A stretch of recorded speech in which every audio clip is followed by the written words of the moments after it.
썩은 동아줄입니다. 오늘 말씀의 제목은 썩은 동아줄. 우리가 옛날에 읽은 동화 가운데, 전래동화 가운데 햇님이와 달님이라고 하는 동화가 있죠. 여러분들 기억하실 겁니다. 떡 하나 주면 안 잡아먹지 라고 하는 그 명대사가 있는 동화인데요. 결국 이 햇님이와 달님이 오누이는 하늘에서 내려온 튼튼한 동아줄을 잡아서 하늘로 올라가서 해와 달이 되고, 그리고 호랑이는 어떻게 됐죠? 썩은 동아줄을 잡아서 올라가다가 결국 땅에 떨어져서 죽고 말았습니다. 이 동화책의 교훈이 과연 무엇일까를 곰곰이 생각을 해봤어요. 근데 딱히 떠오르지가 않는 거예요. 이 동화책의 교훈이 과연 무엇일까? 근데 어제 설교를 준비하다가 그런 생각이 들었습니다. 무엇이 생명줄인지 그것을 잘 분별하고 잡아야 된다라고 하는 그런 생각들을 해보게 되었어요. 무엇이 생명줄인가? 또 무엇이 썩은 동아줄인가? 우리가 그것을 알고 잡아야 우리가 큰 낭패를 보지 않겠다라고 하는 생각들을 해보게 되었습니다. 이 줄이 생명줄인지 아니면 썩은 줄인지 그것조차도 분별하지 못하고 아무 줄이나 잡았다가는 큰 기대가 큰 절망으로 우리에게 찾아올 수밖에 없다라고 하는 것이죠. 오늘 본문에도 그것이 썩은 동아줄인지도 모르고 썩은 동아줄을 잡고 그 길이 죽을 길인지도 알면서 그 길을 걸어가는 사람들을 보게 됩니다. 바로 이 요하난과 그의 일행들이죠. 애굽만이 자신들에게 튼튼한 동아줄이라고 생각하면서 이 예레미야의 예언에도 불구하고 그 신념을 꺾지 않으려고 했던 그들의 우매함과 그들의 어리석음을 보게 됩니다. 그것을 보면서 오늘 새벽엔 과연 이러한 어리석음의 모습들이 과연 이들에게만 있는가라는 생각들을 해보게 되었어요. 제 안에도 그런 어리석음이 있고 또 이 시간 예배하는 우리 모두에게도 이런 어리석음들이 분명히 있을 것입니다. 오늘 새벽에는 이들의 이야기를 통해서 오늘날 우리에게 주시는 하나님의 음성, 하나님의 말씀의 메시지를 함께 나누어 보고자 합니다. 첫 번째로 오늘 본문을 통해서 우리가 생각해 볼 수 있는 영적 교훈은요, 바로 말씀 앞에 우리의 뜻을 꺾을 때 참된 소망을 발견할 수 있다라고 하는 것입니다. 말씀 앞에서 우리의 뜻을 꺾을 때 참된 소망을 발견할 수 있다. 예레미야를 통해서 요한안과 일행들은요, 하나님의 예언의 말씀을 듣게 됩니다. 그들이 애굽으로 가는 길을 고집한다면 그들이 그토록 두려워하는 바벨론의 칼이 애굽 땅을 따라가 그들에게 미칠 것이다 라고 하는 아주 섬뜩한 그러한 예언이었어요. 그런데 그렇게 섬뜩한 예언을 듣고도 그들은 그것을 받아들이지 않습니다. 그들은 오히려 자신들의 생각과 뜻을 꺾지 않죠. 그리고 2절에서 우리가 이렇게 볼 수가 있습니다. 호사의 아들 아사랴와 가레아의 아들 요하난과 모든 오만한 자가 예레미야에게 말하기를 내가 거짓을 말하는도다. 우리 하나님 여호와께서 너희는 애굽에서 살려고 그리로 가지 말라고 너를 보내어 말하게 하지 아니하셨느니라. 하나님의 말씀 앞에 자신들의 뜻을 꺾지 않고 오히려 그것을 부인하고 있습니다. 그리고 또한 그것을 부정하고 있어요. 그런 자들을 오늘 성경은 뭐라고 이야기를 하냐면 오만한 자들이다, 그렇게 이야기를 하고 있습니다. 오만한 자들. 그들은요 이미 애굽이라고 하는 자신들만의 살 길을 이미 정하고 왔어요. 그럼에도 불구하고 그들은 예레미야를 통해서 하나님 앞에 기도해달라고 그렇게 부탁을 하죠. 이미 자신들의 살 길을 이미 다 자기 스스로 그렇게 정해놓고 하나님 앞에 기도를 요청하는 그런 모습들을 우리가 보게 됩니다. 사실 예레미야에게 기도를 요청한 것은 자신들의 생각이 틀리지 않았다라고 하는 사실에 대한 어떤 확신을 얻고자 함이었다라고 생각이 들었습니다. 자신들의 생각과 뜻에 대한 확신을 얻기 위해 하나님 앞에 기도를 부탁하는 것. 그들이 정답이기를, 그들의 선택이 과연 옳은 길이었기를 그들 스스로 확신을 받고 안위하고자 그 기도라고 하는 어떤 요행을 발했다라고 하는 사실이죠. 근데 오늘날에도 이런 모습들이 우리 안에 없는가? 우리가 좀 생각해 볼 필요가 있다라고 하는 것입니다.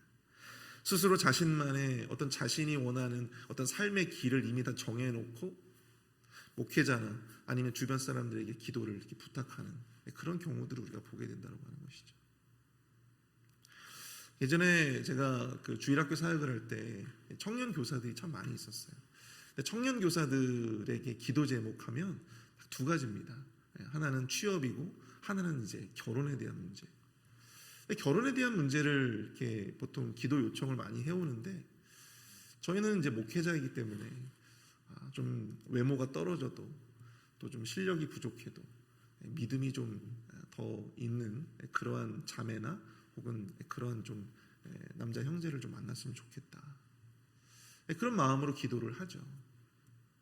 근데 참 신기하게도 데리고 오는 사람들을 보면 목사님 저 결혼해요 하고 청첩장 주면서 이 얘기를 나눠보면 많은 우리 청년들이 그런 어떤 믿음의 문제보다도 어떤 외모라든지 아니면 어떤 능력이라든지 그것이 더 우선되어지는 모습들을 많이 보게 되었어요. 그들 안에는 이미 나는 예쁜 여자 만날 거야, 나는 능력 있는 남자를 만날 거야, 이미 다 그 길을 정해놓고 기도를 부탁하고 있는 거예요.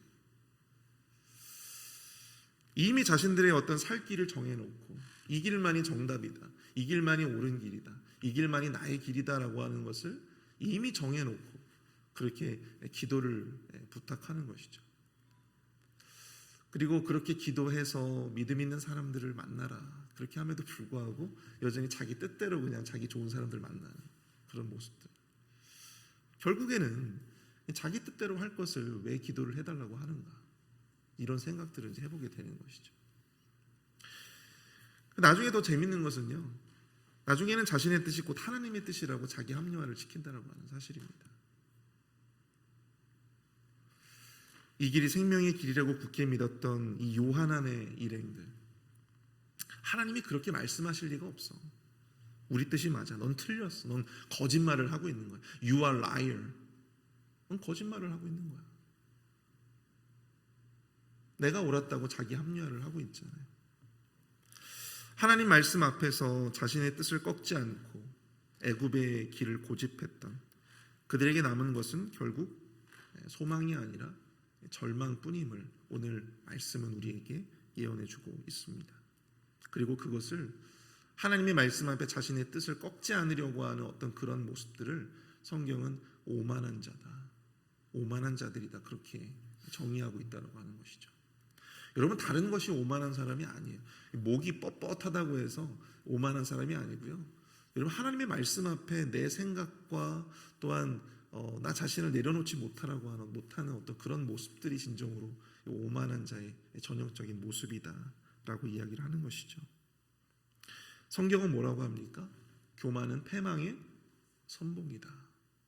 결국 그 오만한 자들의 길은, 그 궁극적인 결말은 결국 절망일 수밖에 없고 결국 자신들이 원하는 그 길을 찾아갈 수 없다라고 하는 사실을 성경은 명확하게 우리에게 보여주고 있습니다.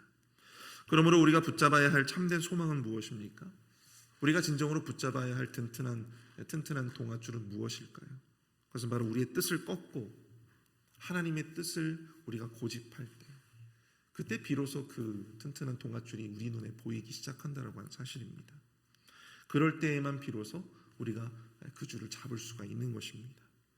말씀에 대한 신뢰와 또한 그 말씀 앞에 내 뜻을 꺾고 하나님의 말씀에 순종하고자 하는 그 순종의 열쇠가 여러분들 그 소망의 길을 열어주게 될 줄로 믿습니다. 우리가 오늘 말씀을 통해서 생각해 볼 수 있는 또한 두 번째는요, 하나님은 오직 하나님만이 우리의 피난처가 되심을 스스로 증거하신다라고 하는 사실입니다. 하나님은 오직 하나님만이 우리의 피난처가 되심을 스스로 증거하신다. 여러분 7절을 한번 볼까요? 애굽 땅에 들어가 다바네스에 이르렀으니 그들이 여호와의 목소리를 순종하지 아니함이로라. 결국 그들은 하나님의 말씀을 순종하지 않고 거역의 길로 행하고 말죠. 그리고 그들이 당도한 곳이 어디입니까? 바로 애굽의 다바네스라고 하는 곳이었어요. 다바네스가 어떤 곳인가? 저도 어제 설교를 준비하면서 다바네스가 어떤 곳일까 지도상에서 보았는데요, 오늘날 이 카이로에서 좀 약간 카이로에서 약간 가까운 그런 곳이더라고요. 그곳은 애굽의 삼각주 동편에 위치해 있었던 성읍으로서 굉장히 대표적인 애굽의 도시였습니다. 그런데 이 도시가요, 이 북방의 어떤 외적의 침입을 막는 굉장히 튼튼한 방벽과 이러한 요새와 같은 진지를 가지고 있었던 그러한 도시였다고 합니다. 아마도 이 요하난과 그의 일행들은 그곳에 있으면, 그곳 안에 거하면 바벨론으로부터 자신들을 분명히 지켜줄 거라고, 또 보호받을 수 있을 거라고 생각을 했을 것입니다. 그 안에 거할 수만 있다면 바벨론의 대군도 능히 막아낼 수 있을 것이다, 그렇게 생각했겠죠. 뿐만 아니라 그곳에서 그들은요, 이런 생각들을 갖게 되었다고 합니다. 예레미야 44장 18절에 보시면요, 우리가 내일 좀 살펴볼 텐데, 우리가 하늘의 여왕에게 분향하고 그 앞에 전제해 드렸던 것을 패한 후부터는 모든 것이 궁핍하고 칼과 기근에 멸망을 당하였느니라 하며. 이게 무슨 말입니까? 우리가 하늘의 여왕에게 분향하고 그 앞에 전제 드리는 것을 패한 후부터는, 여러분들 이스라엘 유다 백성들이 하늘의 여왕에게 분향을 했어요. 하늘의 여왕, 이 우상에게 분향을 했다라고 하는 것입니다. 그런데 요시야 왕 때 종교 개혁이 일어나면서 그 하늘의 여왕에게 분향하는 것을 멈추게 되었단 말이죠. 그런데 그 이후부터 나라의 운명이 기울기 시작했다라고 스스로 생각을 했다라고 하는 것입니다. 우리가 하늘의 여왕에게 분향을 멈추고 난 다음부터 우리나라에 외적들이 쳐들어오고 우리나라에 문제가 생기기 시작했다. 그들 스스로 그렇게 지금 생각을 하고 있다라고 하는 사실입니다. 애굽으로 도망간 그들은요, 과거 하늘의 여왕에게 분향을 했을 때는 좋았는데 그것을 멈추고 난 후부터는 안 좋은 일들이 생겨나기 시작했다고 그렇게 생각하고 있어요. 이 말은 무슨 말입니까?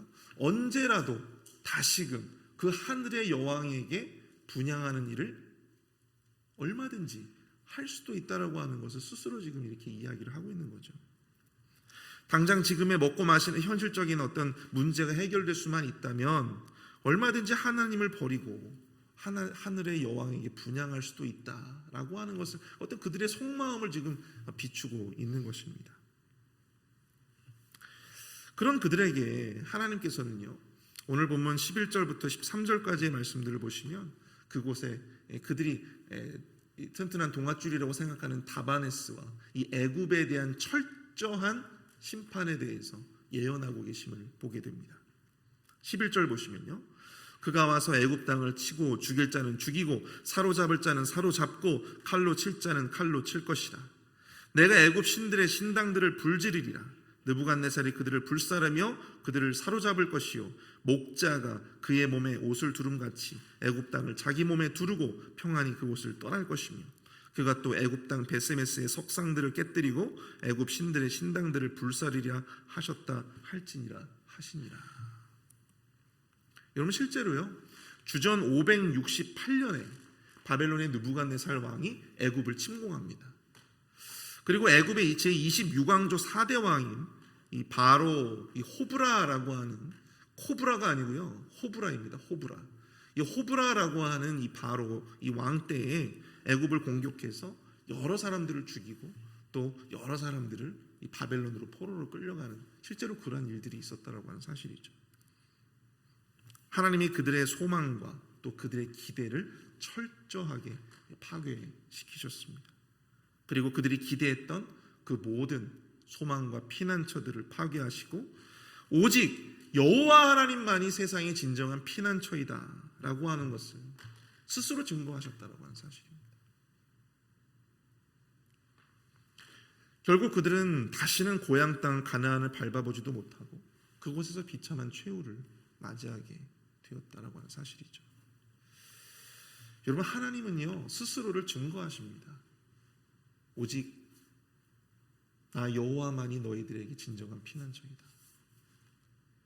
우리가 피난처로 여기고 우리가 소망으로 또 우리가 튼튼한 동아줄로 붙잡고 있었던 그 모든 것들이 허상이었다라고 하는 사실, 그것이 헛된 것이었다라고 하는 사실을 철저하게 파괴시켜 주심으로써 자기 스스로 그것을 증거하시는 것이에요. 그것들을 우리의 눈앞에서 사라지게 하십니다. 그것들을 우리의 손에서 흩으시는 거예요.